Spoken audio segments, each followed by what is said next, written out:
Welcome everybody to part one of the Brain Products Academy two-part webinar event. The topic today is part one, introduction to the basic purpose, principles and practice of using LabStreamingLayer, LSL.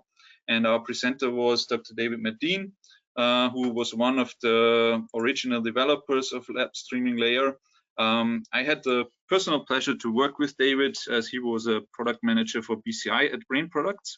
And he has since moved to Australia and founded his own company, Diademics, which is dedicated to developing biomedical software. David is still the maintainer of the Brain Products GitHub page, where you can, for example, download all of the LSL connectors for our amplifiers. Thank you very much, Alex, for the very good introduction. And now I am ready. Okay, so we are doing an introduction to LSL today. The purpose of this is to serve as a kind of front load or a context, if you will, for the next presentation, in which Alex will go into more detail of experimental practice with LSL. So I thought I would go over a little bit the history of LSL and what it's for and how to use it and how to get set up so that you can use it in your experiments if it is something that you need to use.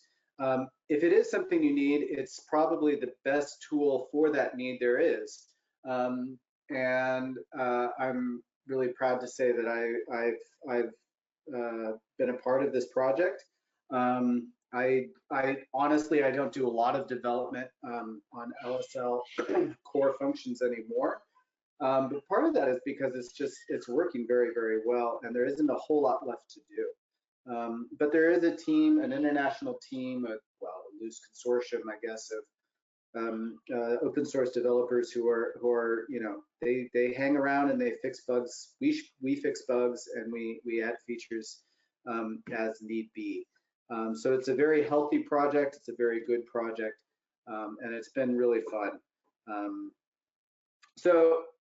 I thought I would start by explaining what, how's my slideshow not working here?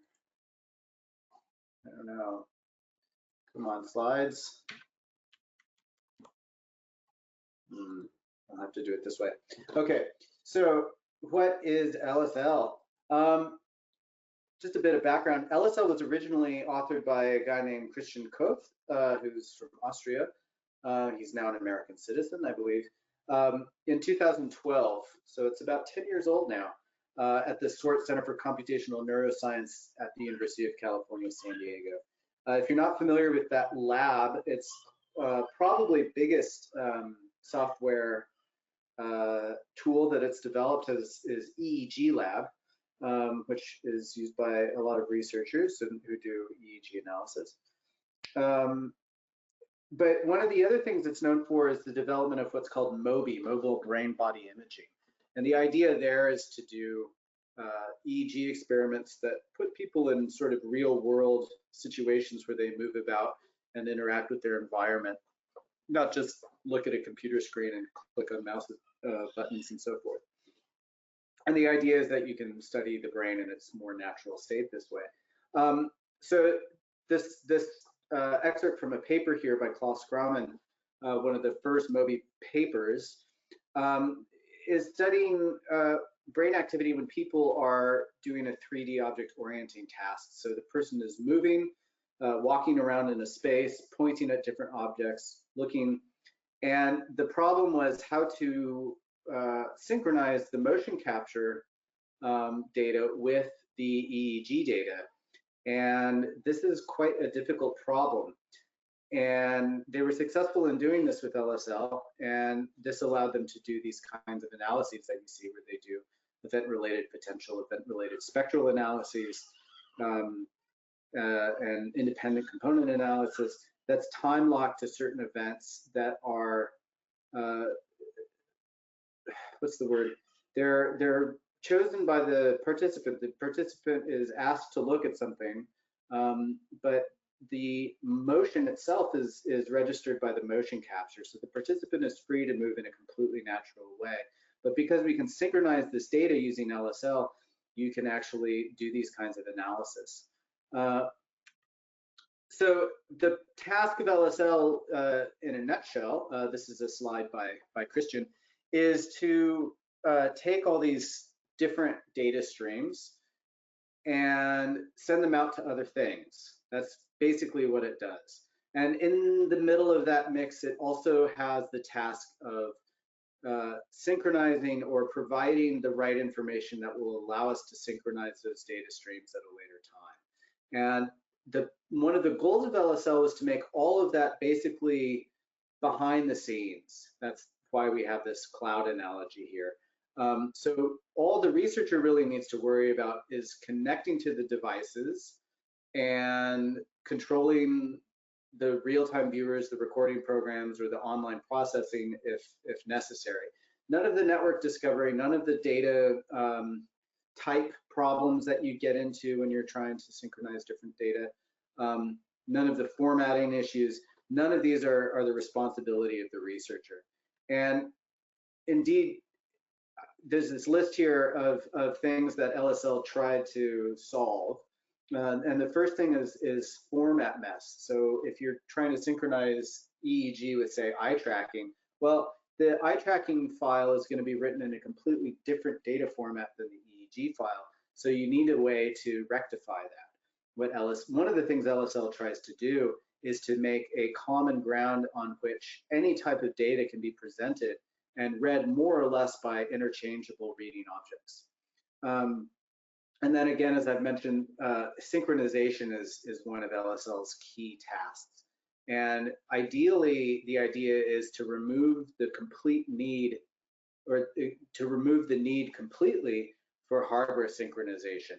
So you don't, if you have somebody walking around in a space, like I showed in the last slide back or so, you don't want people tripping over wires. You don't want to have a lot of ad hoc hardware to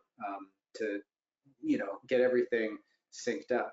And of course, some devices don't have trigger ports, and the most sort of, no computer anymore has an LPT port. So there's a lot of reasons we want to get away from hardware. There's a few other problems that LSL attempts to solve. It tries to make it very easy for people to reduce the possibility of mistakes and errors when you're setting up an experiment. These experiments can be very complex, and the more you can mitigate failure, the possibility of failure, the better. The one problem I would say with LSL that it tried to fix and hasn't really is a unified tool for viewing. There still isn't really a unified tool that can view, that can display any kind of data in LSL. But of course, that's a very, very complex problem to solve from a computer science point of view, which is one of the reasons it hasn't been solved yet. There is a unified tool for recording, and I will talk about that a little bit more later in the presentation. It also attempts to alleviate the burden of learning programming languages and APIs. So every hardware vendor is going to have a different API. They might be in a different programming language. LSL solves that by, well, at some point somebody has to translate the vendor API into LSL, but there are more than 114 apps that do this for 114 different hardware devices. And when people get interested in a hardware device and they want to use LSL, they just need to write the app once and then it's done. And so if you want to deal with the data from basically any kind of device there is, you don't have to learn the device API if you know the LSL API. You can just use LSL. So this is a sort of technical diagram of how it works. At the bottom is this protocol, which is just a networking protocol. It just connects things over a TCP/IP connection, and has a few, expected handshaking procedures so that outlets and inlets can link up with each other and start sending packets of data to one another. On top of that is a library written in C++ that does that work, that actually enacts that protocol. And on top of that is a programming interface that has really easy to use functions for controlling that library. And then there's wrappers for a lot of different languages, all of which have a very good standard unified API. So if you know the Python API and you also know MATLAB, it's very easy to do whatever you want in MATLAB as well. It translates very easily. Not included in this picture, which I think are important, are the C# API. And that's important because C# is a very beloved programming language. And I think it was 3rd this year on Stack Overflow's list of most loved programming languages. And also it's really important if you are doing anything in Unity. So if you want to do any kind of virtual reality experiments, that's going to be C# programming. There's also an LSL for Unity plugin, but I'm not sure how well it's working. It's been improved lately, but anyway, I always recommend just using the plain old C#. Anyway, moving on. LSL is also an ecosystem of apps. So you don't have to be a programmer to use LSL. There's a lot of apps that do a lot of the work, the basic stuff for you, and they work right out of the box. There's a list here that I've included that has all of the most up-to-date, I would say, list of supported devices. It also categorizes those apps into, some of them are open source, some of them are vendor provided, etc. It has a lot of information about them and links to documentation. There's also an LSL website, which is pretty new. It's still under development, but it's live, and it also has a really nice list. And I thought I would just show it really fast. So this has a lot of nice information on it, has a lot of good links. And if you scroll down, it has these little cards that show all these different types of devices and have links to either the source code, or if there's an actual app that you can download, it's got a little download icon. So there's a lot of easy to grab out of the box LSL apps that you can use for pretty much most hardware that people are using in this space. There's always new stuff being added to. There's also a very robust cross-platform recording application called Lab Recorder, and there's a number of free and open source viewers. I'm going to show the Brain Vision LSL viewer. This isn't actually open source, but it is free software that Brain Products created. It's kind of a freebie for the LSL community, and it's really nice. It can show a data stream here. It's just showing test data and markers, and it also has a little FFT function, so you can actually click on a channel and you can see the spectrum in real time, which is pretty cool. And that's free. You can download it from the Brain Products website. There's also a data format that goes along with LSL. It's called the extensible data format. I just thought I would mention it. It's really meant to record multimodal data, so multiple different types of data streams at the same time. And there's people who will say that it's bad and people who will say that it's good, which is a debate people like to have about data formats. But it works quite well. And the Lab Recorder uses it, and there are these loaders for MATLAB and also EEG Lab by the same token.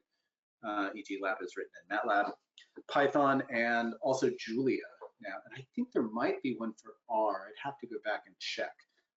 You can check the website for the XDF project if you wish.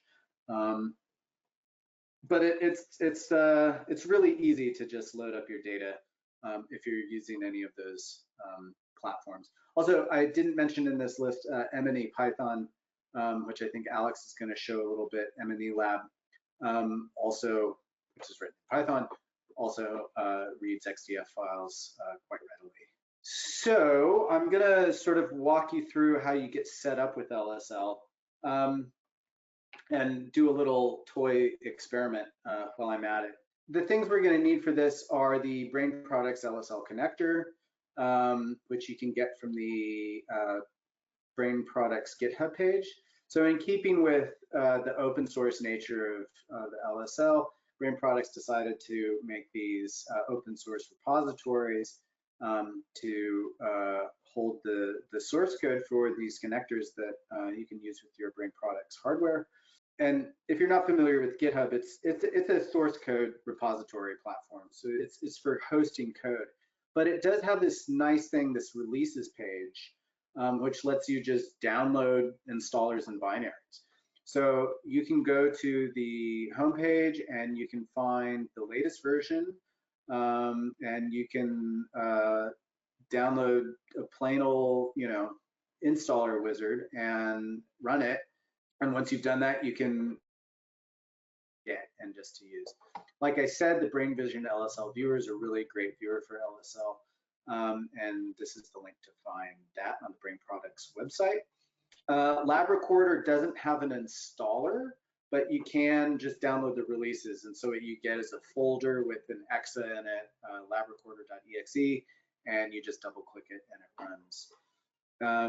And then the other thing we're going to need for this particular experiment is some kind of stimulation / presentation software to send markers. So in real life, you would probably be using Psych Toolbox or MATLAB or PsychoPy or Presentation or ePrime, all of which send LSL markers. So when the red square appeared in the left-hand corner of the screen or whatever the markers are that you want to do your ERP analysis against. But in our case, I am actually going to use, just for convenience, I wrote this little app for just sending test data because I needed it for all these development projects that I'm doing. So I'm going to send markers from this little app, and I guess I'll just get it going here. I think I have one more slide before I'm ready to. Yeah. So what's the order of operations here? We need to connect and to configure the live amp, and I'm going to skip impedance checking. I'm actually just going to use the accelerometer on the live amp to show data is actually streaming. So I'm not going to plug electrodes in. But in real life, you'd want to go to Brain Vision Recorder, and which has the really nice suite of tools for checking impedances, and get your impedances down. Once you're all set with your actual hardware setup, the subject has got good connections to all the electrodes, then you shut down your recorder and connect to your live amp connector to send LSL. So we'll skip that stage, but we'll go connect to the live amp. Using the viewer, I'm just going to monitor the data and make sure it's streaming properly, and then I'll just make a short recording with Lab Recorder, and I'll show a little bit about loading the data and doing a very quick analysis. So I'll just go ahead and get that going. I'll get my marker stream going. Here's the live amp connector. It does allow you to configure a great deal of things. You want to scan for devices. We'll look at all the Bluetooth. I should turn my live amp on. All the Bluetooth to make sure that the live amp is connectable. And once it does, it'll obviously automatically update the serial number. And this is the serial number of my device. You can configure the number of EEG channels. If you have the STE box connected, you can add auxiliary channels, and it will automatically update the channel label field. And then you can edit this if you need to. So if you have, say, GSR, you can just add that, and that will update the labels. I'm not going to use any aux channels. And then, of course, you can also do the channel labels as appropriate. And it's a real pain to insert all these labels, but you can also save your configuration if you're going to be using the same configuration over and over again, so that this process, you only have to do it once. And there's actually also a couple of Python scripts floating around that will translate Brain Products electrode label files to LSL configuration files, although I'm not quite sure where they are anymore. So I'm going to set this to 0 because we're not going to bother with it. I definitely want the accelerometer sensors enabled. Since LiveAmp is a Bluetooth device, as a fail-safe in case the Bluetooth connection is severed because the device is too far from the receiver, for example, there's a sample counter that it will also, which you can also record if you wish. So this is to, in case there are gaps in the data, you can kind of spot them by using the sample counter. The chunk size is actually an LSL parameter. 10 is the default. That's usually what I use. And then the sampling rates available on this device are 250, 1000 hertz. So that's just a quick. Oh yeah, and if I'm not going to talk about the trigger output style, that's a little bit of a detour. That's if you're translating the triggers in the amplifier, so the hardware triggers, into LSL markers. You can either send them as markers, or you can actually add an extra channel in the EEG stream to show the markers, which, depending on what you're doing, is what you want. If you have the SDE, the sensor trigger extension box, you can either mirror the input, or you can send the synchronization signal, and you can choose the frequency. And that's about it. So I'll just link to that. So now I'm sending data from my LiveAmp to LSL. So now it's time to look at the data. So I've called up my Brain Vision LSL viewer, and you hit connect, and it should show all the streams that are currently on the network. So the LiveAmp stream, and then also my test app is sending data, so that's what that is. And then for markers, you can, there's only one marker stream, which is from my test app. And so now we can just take a quick look at this. So this is my accelerometer data. If I tap it, you can see that is working. And then I can also send my markers. So I'm going to instruct myself in this experiment to tap 3 times when I see a cue. So here's my cue, tap, tap, etc. So you can see the little tap markers are also appearing. That's good. So now I will quickly queue up Lab Recorder. Lab Recorder is a pretty simple app. You hit update to check what streams are available, and there they are. And I will just choose these 2 to record. I'm just going to record to the desktop, I guess, for now. Oops. I can find the desktop. There we go. And everybody was excited about bids, and so the developers who work on this app made a bids template so that it saves the data in a bids compliant way. I'm going to skip that and just simply name the file taps 01. And there's these little, you know, if you're doing a bunch of subjects and blocks, etc., you can make these little variables in the file name in case you want to organize your data set that way. And then you just update the experiment run or whatever, and use these little tokens in the file name, and so the file name will, you know, say the block number. Okay, so I'm just going to start the recording. It shows you the time that the recording has been going for, and I will do my experiment. So tap, tap, tap, tap.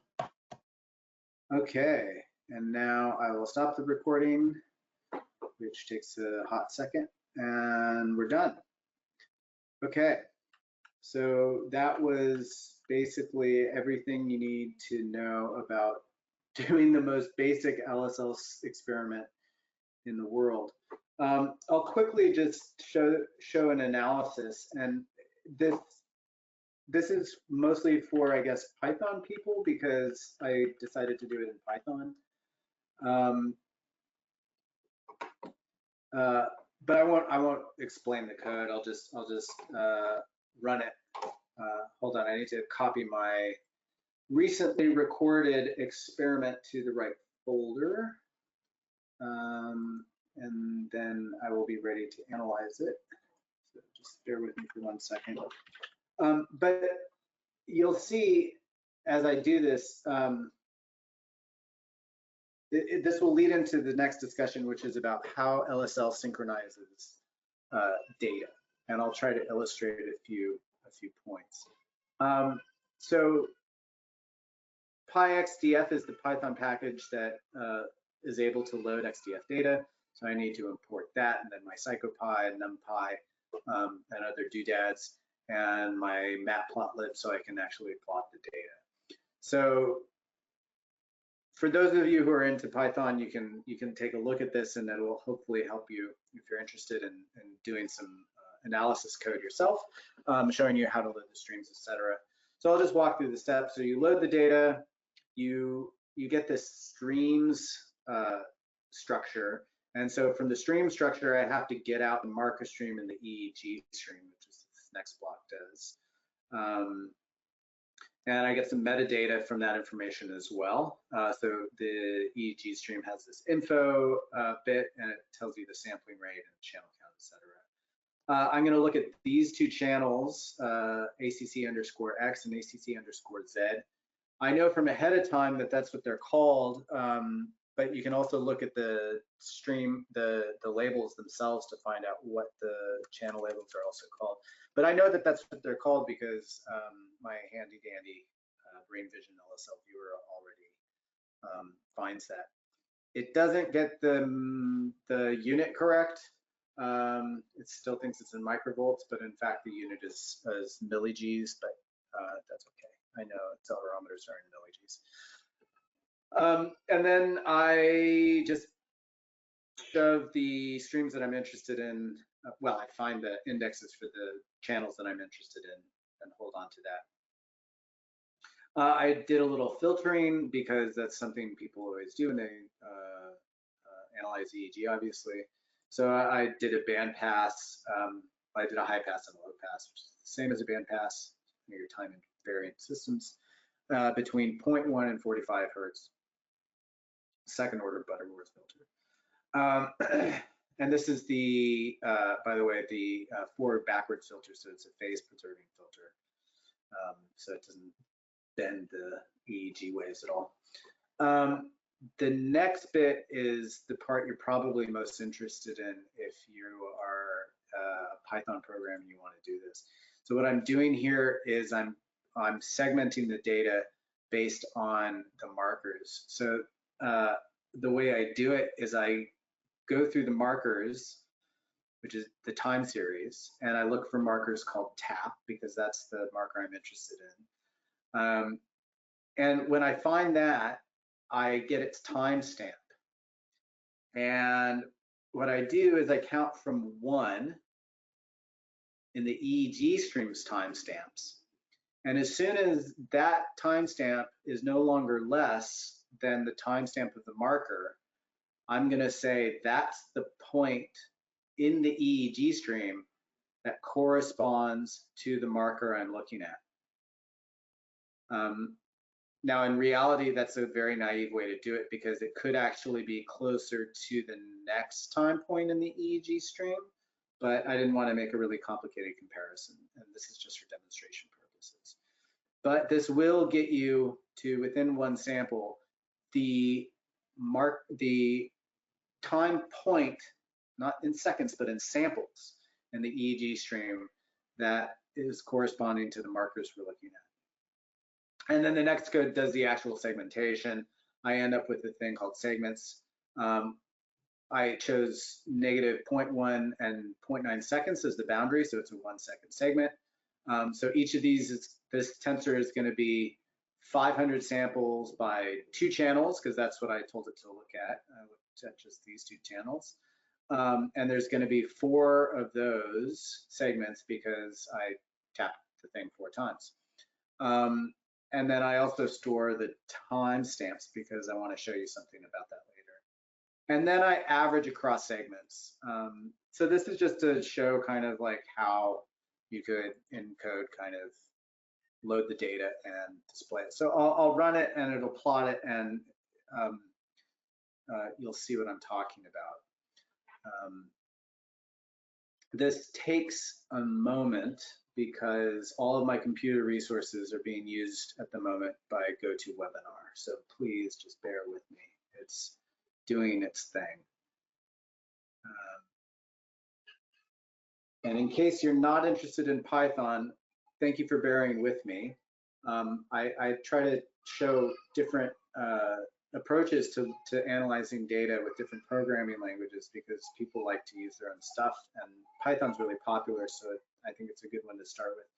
But this is leading into the next discussion, which is about synchronization and has nothing to do with code. So hopefully this isn't causing people's eyes to glaze over too much. Okay, so the analysis is done, the plotting is done. So what I've plotted here, I mean, this should look pretty familiar to anybody who's done ERP analysis. So for the channel ACCX, I plotted each of the 4 segments that I got. The marker is at time 0, and these are the actual waveforms at ACCX, and likewise ACCZ.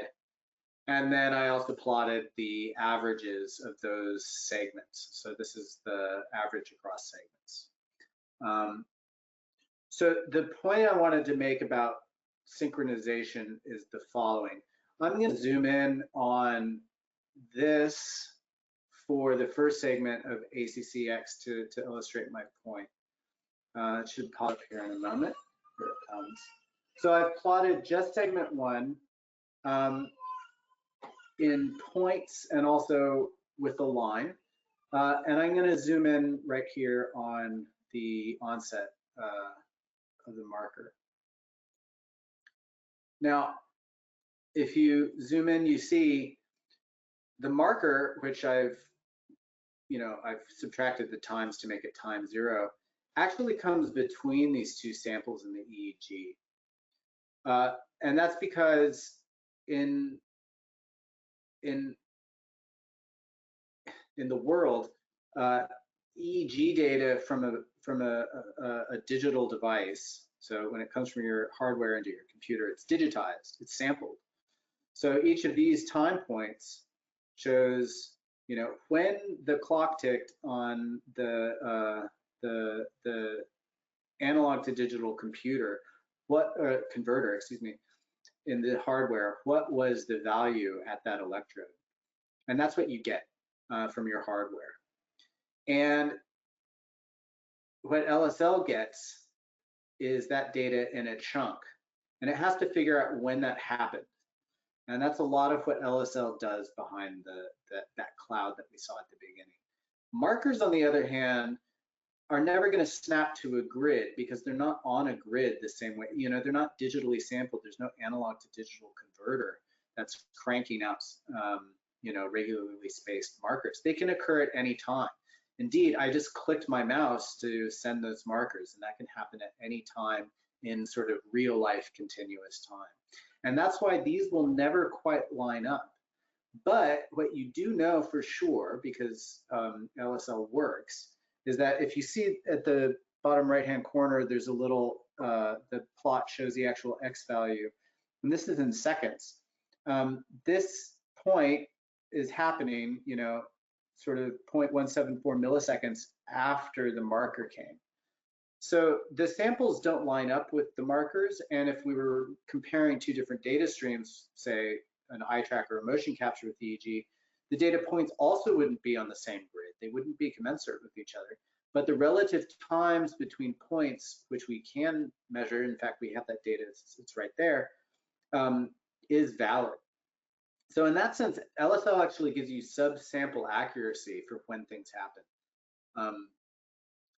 And hopefully that will sort of give you a little bit of background to understanding my next point.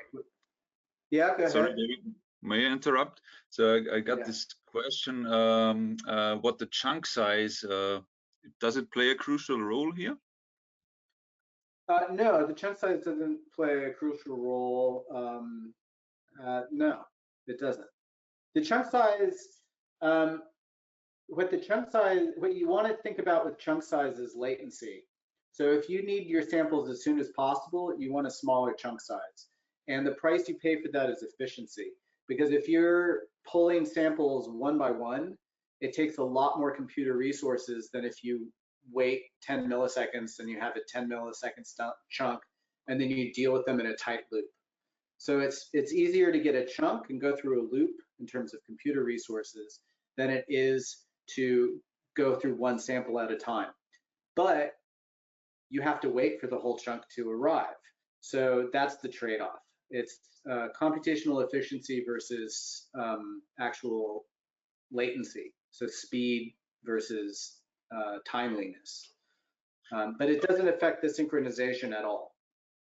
Okay, so, thank you. I got a follow-up question. So is this chunk size related to the sampling rate? No, the chunk size is not really, well, okay, it is in the sense that, let's go back to the app and take a look.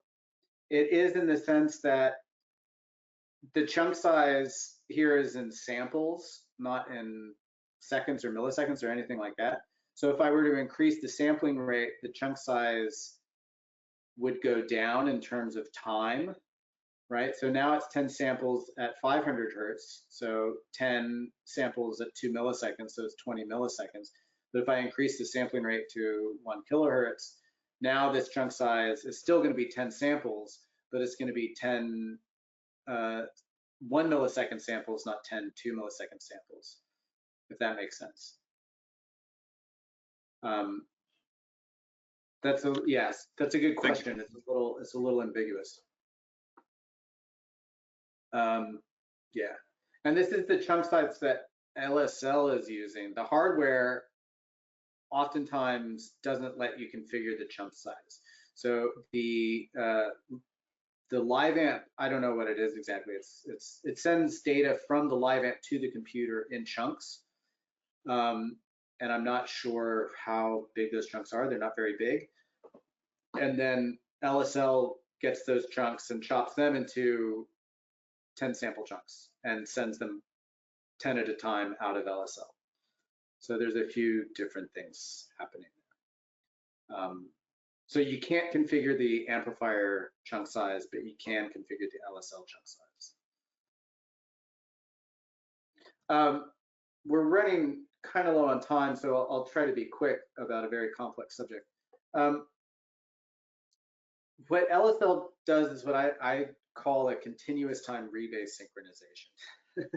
So sorry for the complexity, but it is complex. So I've tried to illustrate the problem here. So let's say you have a data center A, and this is a computer. There's some hardware attached to this computer. Data center B, also a computer with some, let's say, an EEG device and an eye tracker. The EEG device is sending chunks along, and the eye tracker is sending chunks along.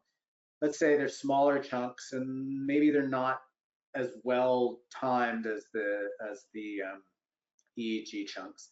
And what we need to do is we need to synchronize these two data streams. And these two data streams have no knowledge of each other at all. They're not connected to one another. They are connected to the computer that's doing the recording or the receiving. And what this can do is it can calculate the time offset between itself and the sender. And they are probably going to be different. Now, it's very easy to basically calculate. So let's say this data chunk comes in from our EEG device, and it's got a timestamp, whatever that means, of 1.1. Now, we know that the clock offset here is 10, so we just add 10 to it, and we get 11.1. We do the same thing here, but this data is coming in sometimes earlier, sometimes later. It's jittered, and we have to somehow snap it to somehow the same time base, which is a continuous time base. It's not a grid, remember. These probably are totally different sampling rates, which may not be whole number multiples of one another. But what we want to do is we want to say, okay, I can adjust this timestamp so that after LSL is done with it, it's got this timestamp. And this sample that's at 11.2 is 100 milliseconds later in time than this timestamp, which we've determined is 11.1. So that's basically what the problem is. And so it's two things. It's dealing with this clock offset problem, and it's also dealing with this jitter problem. And if we can fix both those things, then we can know when events happened relative to one another between these two data streams. And the same is true for markers. So the clock offsets I'll deal with first. It's a little bit simpler. LabRecorder does this for you. And LSL also has some functions for doing this online, which I won't go over. We'll just talk about the offline version when you're recording your data and synchronizing it after the fact, which is what I did in that Python analysis.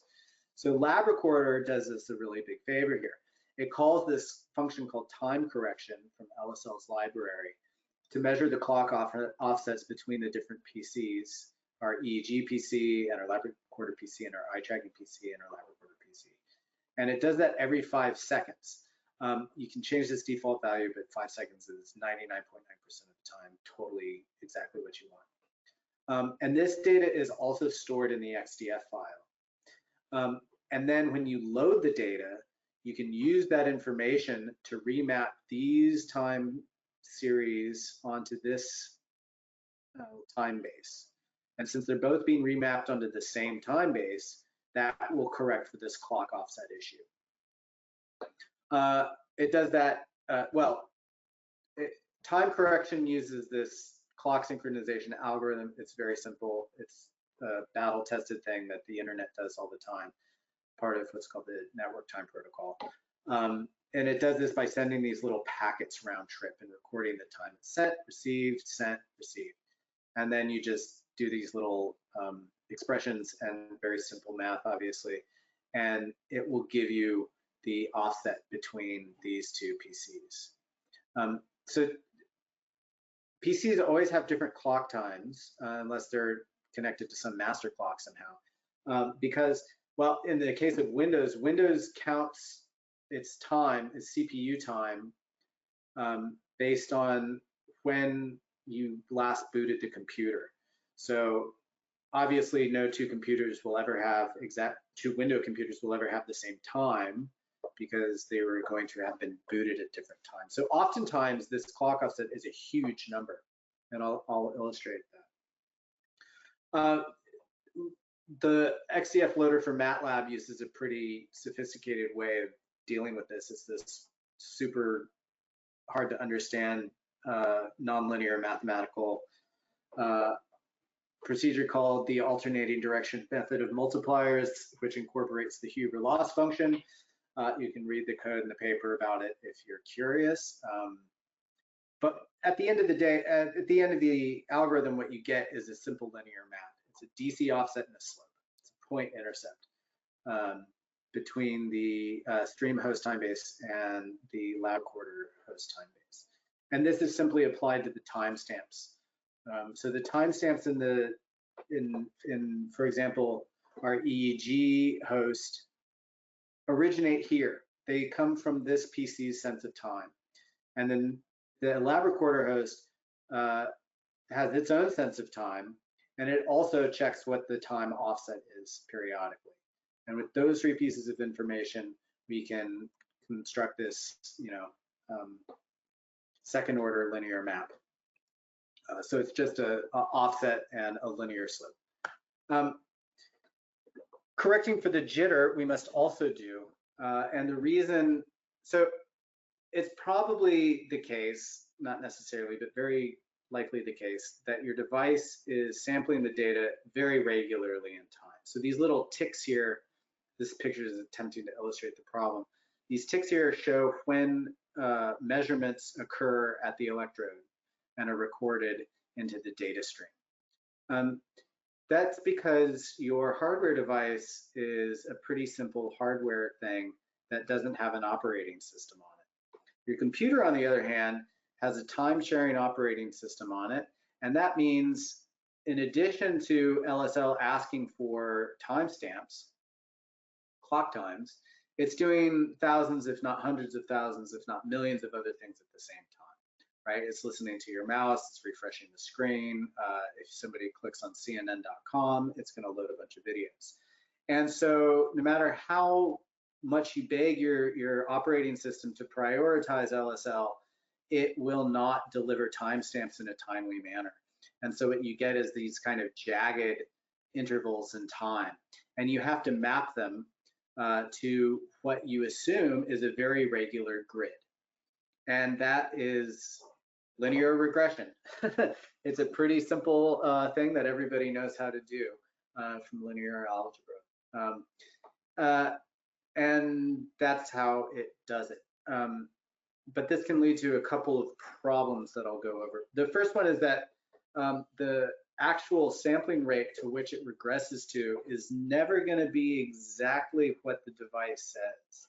So I didn't check the effective sampling rate in that, but it wasn't 500 hertz. It was probably 499.997 hertz or something like that. But that's a good thing to check if something weird is happening, because if your effective sampling rate and your nominal sampling rate are very far apart, you know something went wrong. So finally, just to illustrate this in practice, so I made a recording with a live amp connected to a separate PC, and then I had on another PC lab recorder and Python script sending markers and recorded the data. And the clock offset was around 14,000 between these two things. So between lab recorder and the Python script, it was basically 0 because it's the same PC. But between lab recorder and the LSL connector, it was 14,000.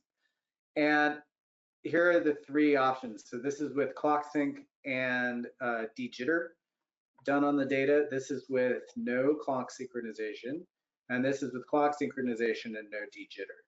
So the linear regression does have this kind of spiky artifact to it, but the amplitude of this is very, very, very, very small. So this is, I don't know, picoseconds or something. It's negligible, quite literally negligible. The intersample time, the sample interval, is very, very, very, very, very near to 2 milliseconds. This is times 10 to the minus 3, so 2 is 2 milliseconds.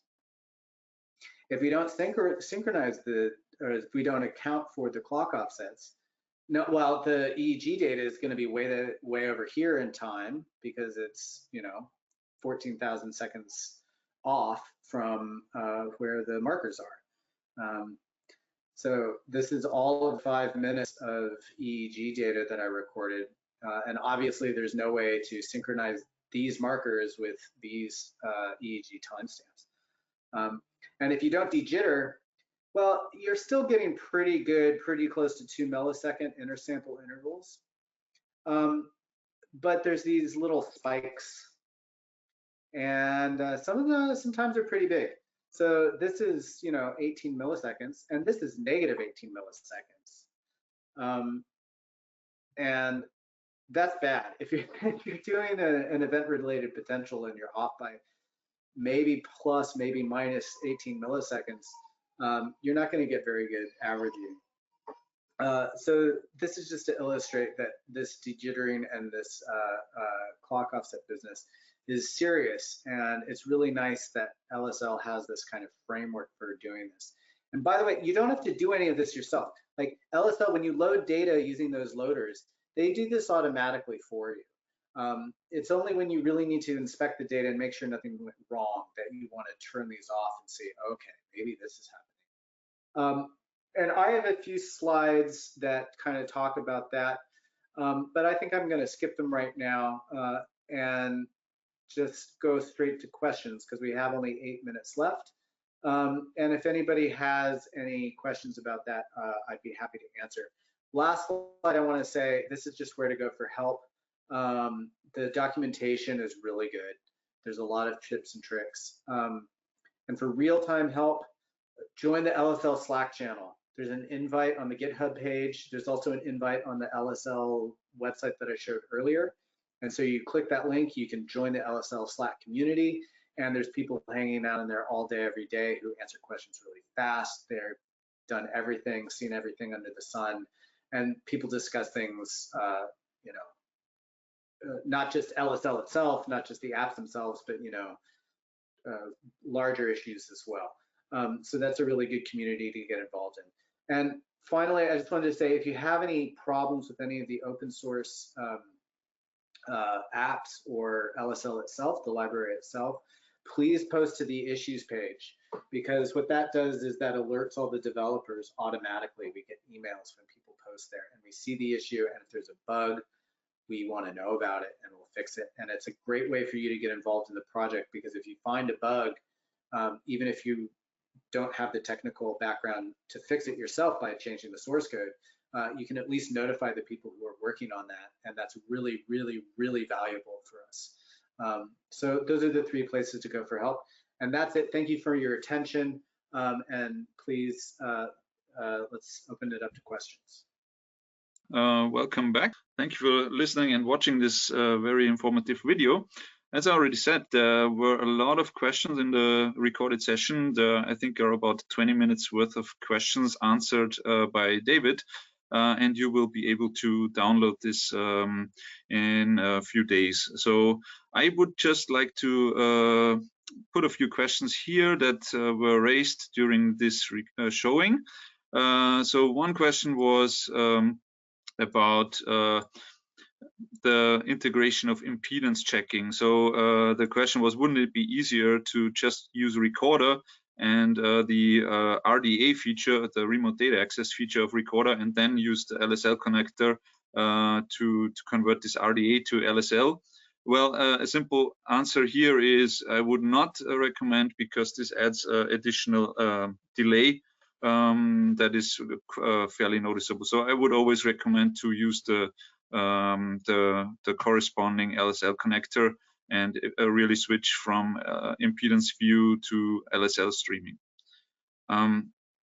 Another question that has been answered but is quite usable for me, I think, is there was a question of how LSL markers and hardware triggers compare in terms of accuracy and timing.